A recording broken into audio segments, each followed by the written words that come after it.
Carrerons petits i pendents i escales i racons que guarden el regust del temps. En el cor antic de la nostra vila, l'ombra de Sant Pere us fa de bressol.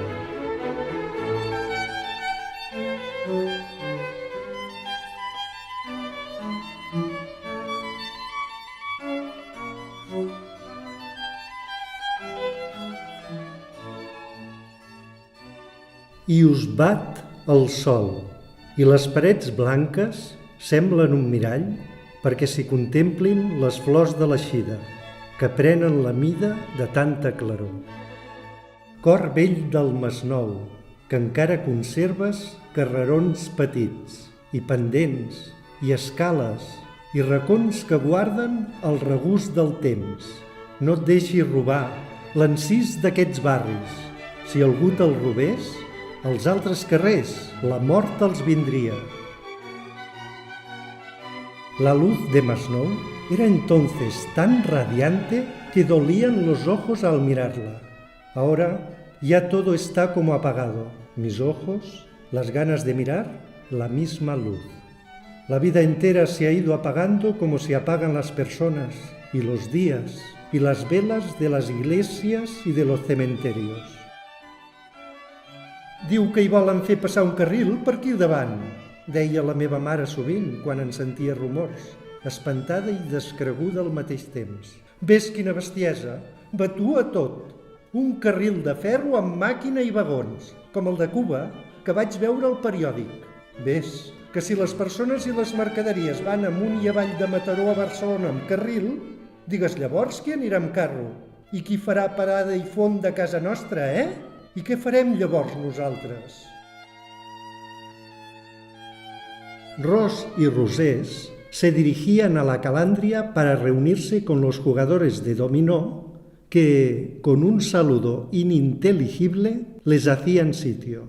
Sacaban sus petacas de picadura y liaban un pitillo en espera de que acabase la partida.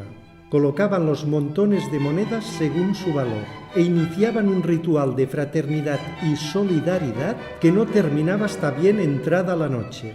Entre carajillo y carajillo, sonoras palabrotas, ceremonias en el sublime sanitario de la ocaticidad, como lo llamaba Soriano.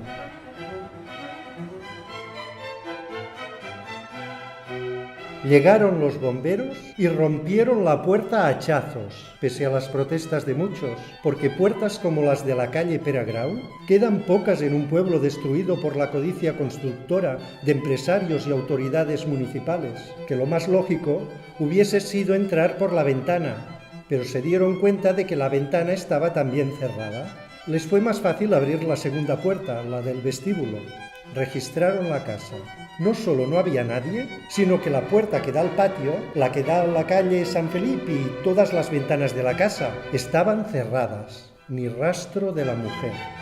¿Les parece a usted incomprensible, verdad?, me dijo con sorna el que parecía el comisario. Pues más inconcebible me parece a mí, que por mi profesión soy un gran lector de novelas policíacas. Que empiece usted un cuento y se quede encerrado en él, porque la trama no tiene solución posible. Y se alejó de mí, con la satisfacción de haberse comportado como un verdadero comisario de novela. També hi havia fotografies descolorides del Masnou de finals del segle XIX, de quan la carretera encara era pròpiament el camí ral, i era una plàcida avinguda arbrada per on circulaven cotxes de cavalls, carretons de mercaderies, pescadors, pagesos, camàlics, traginers i senyors i senyores elegants, amb barret clar i ombrel·la distingida. Em va cridar l'atenció que, en aquella època, la via del tren no tenia proteccions ni era tancada de cap manera, i la gent la travessava com qui travessa un caminoi. També em vaig fixar que la platja era ben bé 3 o 4 vegades més gran que no pas ara, i que la distància que s'havia de recórrer des de la via fins al trencant de les ones no s'acabava mai. Els ulls esbatanats i la mirada fixa. Restes immòbil al banc de fusta del passeig, hores i hores. Desfet amant del temps, contemples el seu pas embaladida, sense copsar-te tu ni definir-te. Estàs allí, però no ets.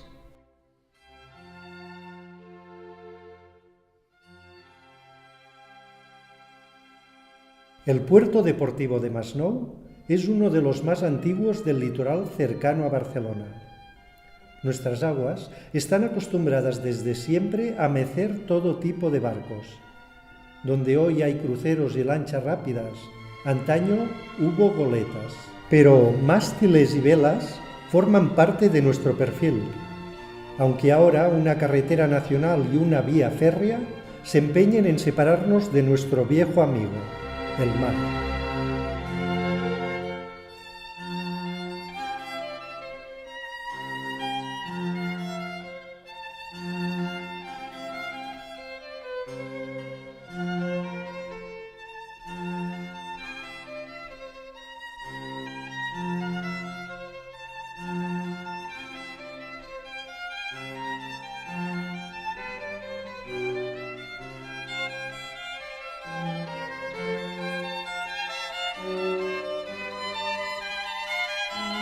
Vaig decidir que l'endemà, en lloc de llogar un carruatge per arribar al Masnou, faria una cosa ben moderna que encara no havia fet mai.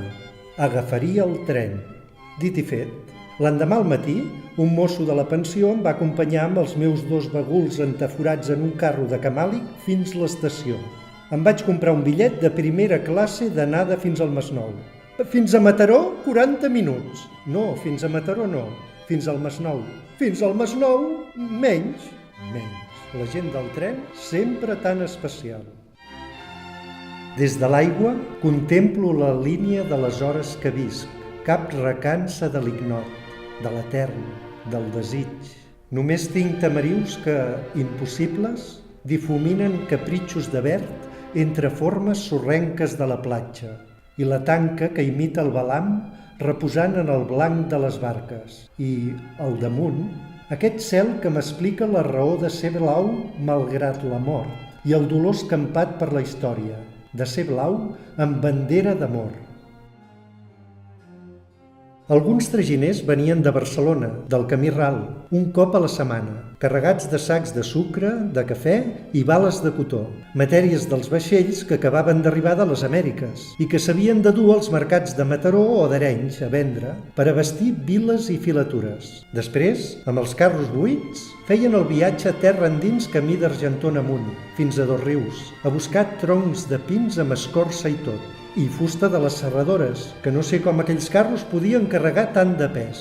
Llavors feien el viatge de baixada, portaven aquella fusta fins al Masnou, per les mestrances, per fer vaixells, i finalment feien ruta pels pobles propers, carregant els seus carros amb mercaderies que aleshores portaven a Barcelona, a descarregar al Moll Vell.